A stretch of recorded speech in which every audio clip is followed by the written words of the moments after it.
the word we know they dread the most over there in Frisco. Here's Steven addressing fan apathy. I want them to have emotion. I mean, apathy is what you don't want. And certainly we understand the emotion involved. And we want our fans to love our team. And we also want them to have emotion when we don't deliver great results, which 7-10 is not acceptable from our viewpoint. And the lack of success in the postseason is certainly something that's frustrating for us as well, that we want to do something about.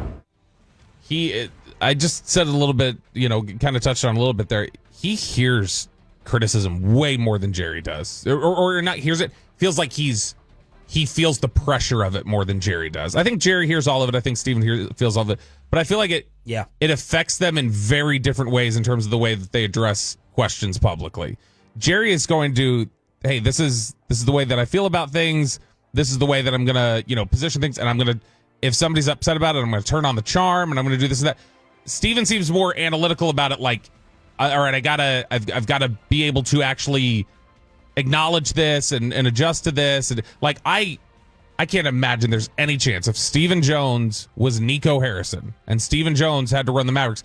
Stephen Jones never trades Luka.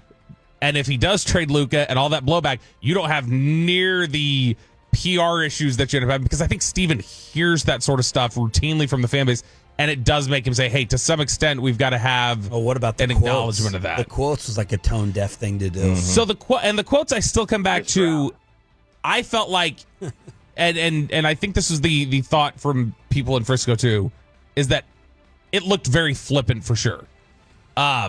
When he threw them up, I think his thought was, I'm just trying to reference that, hey, this is something that's been said. I'm trying to reference a narrative, not necessarily like I don't believe it, but I'm referencing, just so you know, I'm quoting a criticism right now. Yep. Go ahead, Chuck. Look, I mean, fan apathy cannot and should not be a reason to do anything. Cannot. Why? Because then do you apply that to the Luka deal? Or are you just going to say that was a dumb deal? It was a dumb deal. Like, you could trade Luka. You could trade him. You got to get more back. Yeah. You should make moves based on like improving your organization.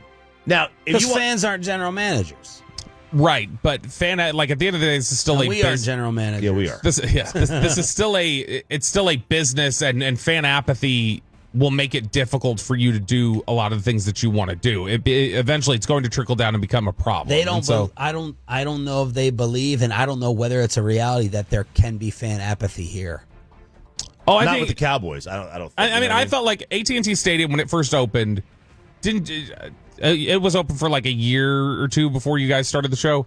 Early on, everybody remembers the criticism there was just the country club folks and the people who don't care very much. AT&T Stadium around 2018, 2019, I felt like had shifted to, this is a legitimate home field advantage. They generally serve pretty well here. And one of the things you are seeing is that what fan apathy maybe has led to is, well, maybe that's led to all of the takeovers at your stadium, and it's led to all of the issues of you're not protecting that stadium anymore. You're not protecting that field. You're not having the same results you did. So, I mean, there are reasons to make sure your fan base is absolutely engaged. I don't think you can say, I just discounted it means nothing to what we do. I think, it's almost impossible to get the Joneses to outright admit to a mistake. They're too stubborn for that. But I think this is the closest you're going to get. Stephen Jones yesterday basically said this is the end of Trey Lance. And by saying this is the end of Trey Lance, you are admitting that was a total colossal failure in terms of his acquisition.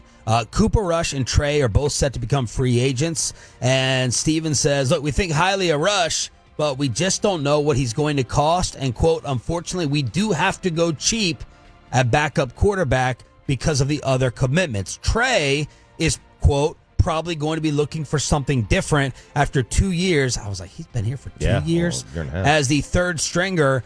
And, Bobby, you heard that they tried to keep Trey Lance around? Yeah, I don't know if it got as far as, hey, here's an offer, or they slid anything across. But I know they definitely, near the end of the year, were trying to have discussions and intimate, like, hey, let's look at potentially working something out to keep you here a little bit longer and get something under contract.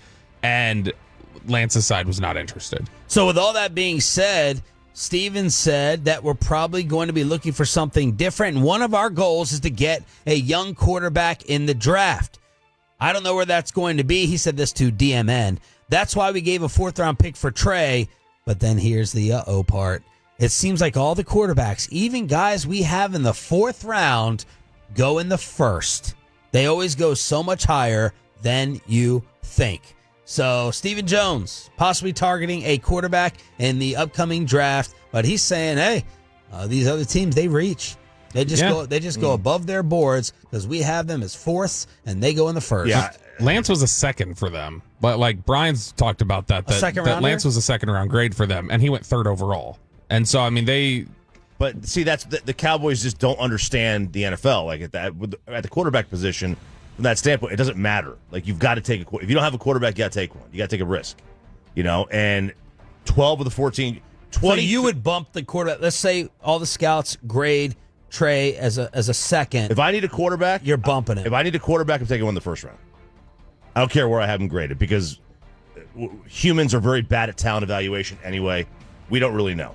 Now there's like certain guys like Jalen Miller's off the he's out. He's out.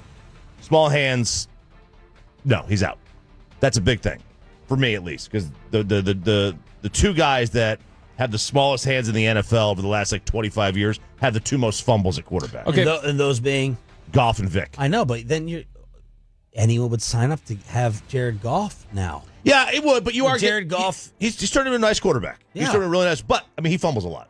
That's a bugaboo for him. So you're saying you wouldn't want Jared Goff as your quarterback for the next 5 years? I'd be okay with Goff. Like he's shown that he can do it, but still, it's like it's is it too? It's too. Sounds like too small of a factor avoid someone like Jared Goff. I guess if you're a mobile quarterback, I think it maybe has a bigger deal because they're going to run more and fumble. They're going to run more and fumble. Goff gets rid of the ball quick, but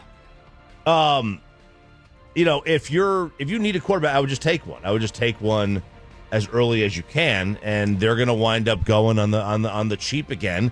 And 23 of the last 28 quarterbacks to make the playoffs came from the 1st round. Yeah, I would say, I think I don't know that you can disagree whether you think Dak's got or not. I think referring to the Cowboys as going cheap on the quarterback position isn't accurate. I mean, obviously they have thrown out in the draft.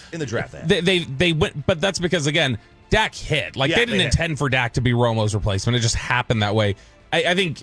If they grade him in the 4th round, I wouldn't want them taking anybody they graded in the 4th round in the 1st. I don't care what the position is. And to me, I do get a 2nd. All right, if you've got Lance as a 2nd rounder and you're picking 3rd, and you go the quarterback position is so valuable, and somebody will snatch him, we got to take him. I understand that a little bit more, but if they're saying they have 4th round graded guys and they go in the 1st, no, I don't want them doing that at all. They're going to take Tyler Shuck. Riley Leonard. Greg Cosell said he's people like Shuck. I like Shuck. Quarterback. Riley Leonard, Will Howard. They'll take somebody like that.